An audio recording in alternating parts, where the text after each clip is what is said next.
바울이 쓴 서신서는 각각의 다 목적이 있습니다. 기록한 이유가 있습니다. 그러니까 그냥 문안을 전하기 위해서 편지를 쓴 것이 아니라 그 편지를 쓴 고유의 목적이 있습니다. 대부분의 교회에 보낸 편지들은 그 교회의 문제와 관련이 돼 있는 케이스가 참 많고요. 그런데 우리가 읽은 디모데 전서는 사실은 1차적으로는 교회에 보낸 것이 아니라 자신의 영적 아들인 디모데에게 보낸 편지잖아요. 그래서 이 디모데 전서를 기록한 목적이 무엇이냐라고 했을 때 오늘 사실 우리가 읽은 본문이 디모데에게 이 편지를 쓴 이유를 명확하게 이야기를 해주는 장면입니다. 바울은 그 이유를 15절에서 이렇게 이야기합니다. 만일 내가 지체하면 너로 하여금 하나님의 집에서 어떻게 행하여야 할지를 알게 하려 함이니. 그러니까 이런 이유로 디모데 전서는 사실은 바울이 1차적으로는 디모데에게 쓴 글이지만 1차적으로는 그러나 이것은 디모데뿐만이 아니라 좀 넓은 의미로 광의적으로 본다면은 에베소 교회를 향하여 쓴 글로도 볼 수가 있는 것이죠. 그러니까 디모데 개인만을 위한 것이 아니라 디모데가 교회에 또 어떤 가르침을 해야 될지, 또 교회에서 디모데는 어떤 역할을 해야 하는지 이런 것들을 이야기하고 있다는 거죠. 그런데 오늘 이 본문에는 바울의 상황도 짧게 이야기를 하고 있죠. 14절 말씀에서도 바울은 내가 속히 너한테 가기를 바라나 이렇게 이야기를 하고 있습니다. 그러니까 바울은 사실은 에베소 교회를 방문을 해가지고 에베소 교회를 점검하고 또 디모데를 세우고 가르치고 이러고 싶었지만 어떠한 이유 때문에 당장은 갈 수 없는 상황에 놓여 있어서 먼저 편지로 권면을 하고 있는 거예요. 성경에는 그 상황에 관해서 직접적으로 기록되어 있지는 않습니다. 이 디모데 전서가 쓰여졌을 당시에 바울이 어떤 상황이었는지를 정확히 알 수는 없다는 거죠. 다만 오늘 본문을 통해서 바울이 이 편지를 보낸 이유가 무엇인지, 그리고 바울이 정말로 하고 싶었던 핵심 메시지가 무엇인지 그것을 알 수 있다라는 것입니다. 바울은 오늘 이 편지의 목적을 너로 하여금 하나님의 집에서 어떻게 행하여야 할지를 알게 하려 함이니 라고 이야기를 하고 있습니다. 여기서 하나님의 집은 무엇을 이야기하는 걸까요? 하나님 나라를 이야기하는 걸까요? 이 하나님의 집은 교회를 의미하는 것입니다. 그래서 현대인의 성경에서는 이 부분을 이렇게 번역을 해요. 나의 방문이 혹시 늦어지더라도 교회에서 그대가 해야 할 일을 알려주려는 것입니다. 즉 오늘 본문은 교회와 관련이 되어 있는 말씀인 것입니다. 그리고 바울은 교회의 정의를 이렇게 내리고 있습니다. 교회는 살아계신 하나님의 집이며 진리의 기둥과 터입니다. 이렇게 이야기를 하고 있는 거예요. 교회는 살아계신 하나님의 집이며 진리와 기둥의 터입니다. 교회의 주인은 하나님이시고 교회를 바치고 있는 것은 진리라고 이야기를 하고 있는 것이죠. 여러분, 진리가 무엇이죠? 요한복음 14장 6절에서는 예수님께서는 자기 자신을 가리켜서 내가 곧 길이요 진리요 생명이니 라고 이야기를 하셨죠. 즉 교회를 바치는 것이 예수님이라는 것을 확정적으로 이야기를 하고 있는 것입니다. 우리가 기억하는 것처럼 바울은 교회를 그리스도의 몸으로 비유를 했습니다. 또 교회의 머리가 예수 그리스도라고 이야기를 했습니다. 이것은 무슨 뜻이냐면은 교회는 예수님이 없이는 교회로 설 수가 없다. 교회는 예수님이 없이는 성립될 수가 없다. 그렇게 이야기를 하고 있는 것입니다. 그래서 바울이 오늘 본문에서 뭐라고 외치고 있냐면은 크도다 경건의 비밀이여 이렇게 이야기를 하는 거예요. 크도다 경건의 비밀이요. 교회를 이야기하면서 경건을 이야기를 해요. 그리고 그 경건에 관하여 6가지로 설명을 하고 있는 것입니다. 결론적으로 이야기를 하면은 이 경건은 바로 예수님을 의미하는 것이죠.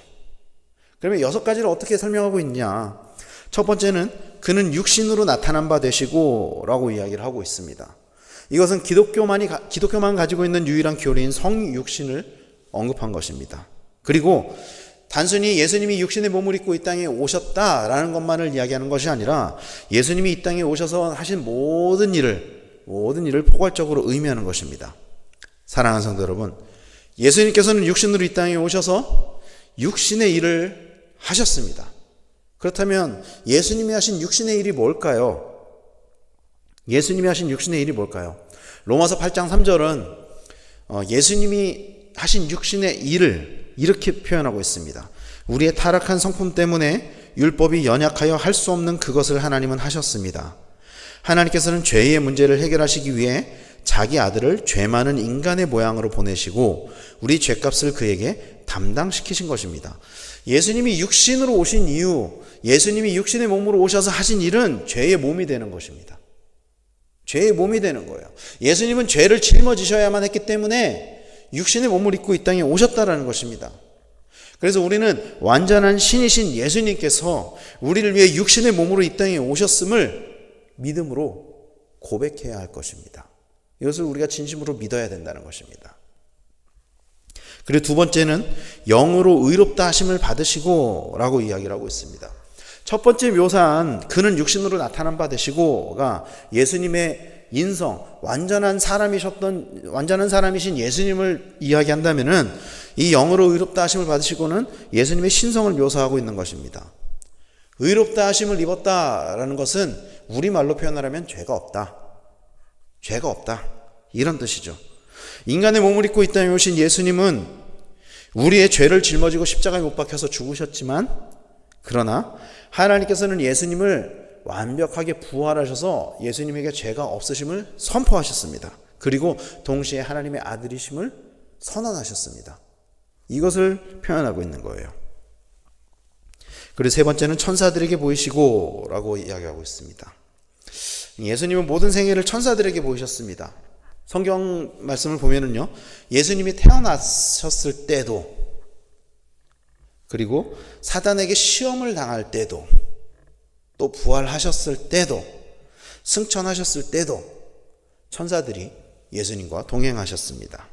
특히 예수님께서 부활하심으로 모든 천사들이 하나님의 아들을 경배하였다, 또 하나님의 아들을 경배하고 있다, 이것을 표현하고 있는 것입니다. 네 번째는 만국에서 전파되시고 이야기하고 있습니다.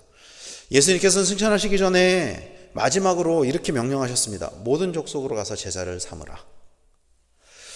부활하신 예수님께서 모든 민족에게 전파될 것을 말씀하신 것이죠.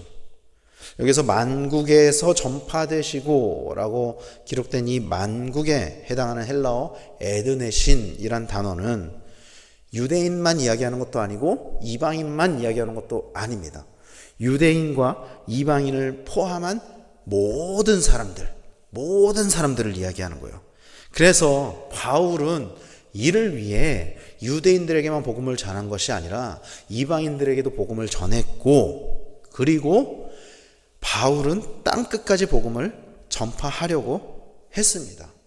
성경에는 기록되어 있지 않지만 성서학자들은 바울이 사도행전 28장에 나와 있는 그 로마에서 감옥에 갇혔다가 풀려났을 때 4차 전도여행으로 당시에 땅끝으로 여겨졌던 그 스페인, 그 오늘날로 이야기하면 대서양까지 복음을 가지고 갔을 거라고 이야기를 해요. 성서학자들은.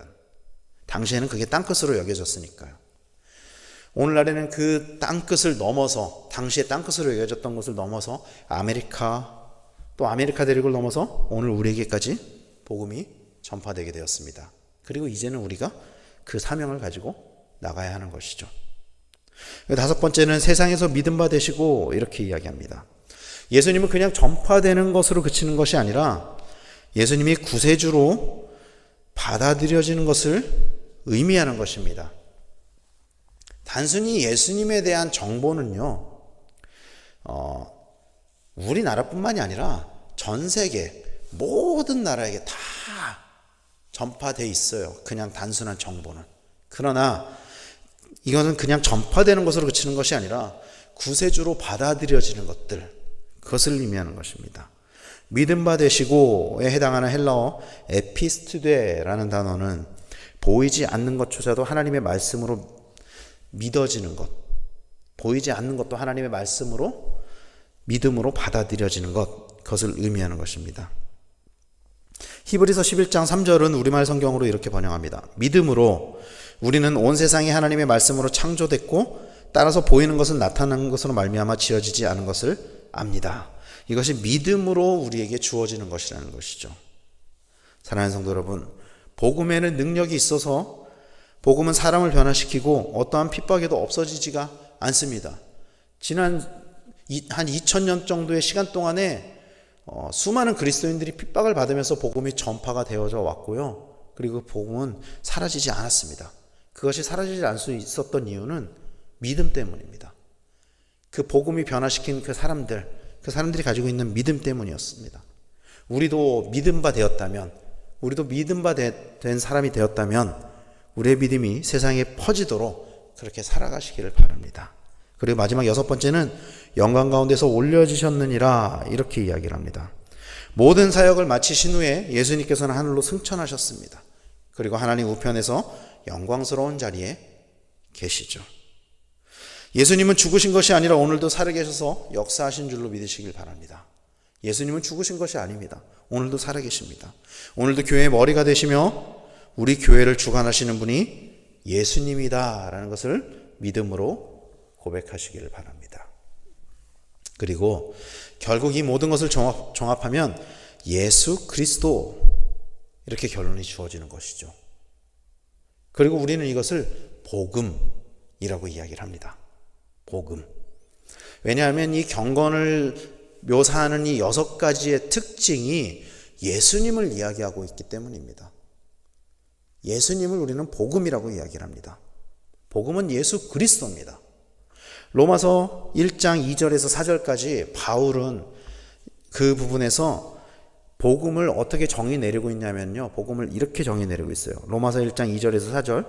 이 복음은 하나님이 선지자들을 통하여 그의 아들에 관하여 성경에 미리 약속하신 것이라.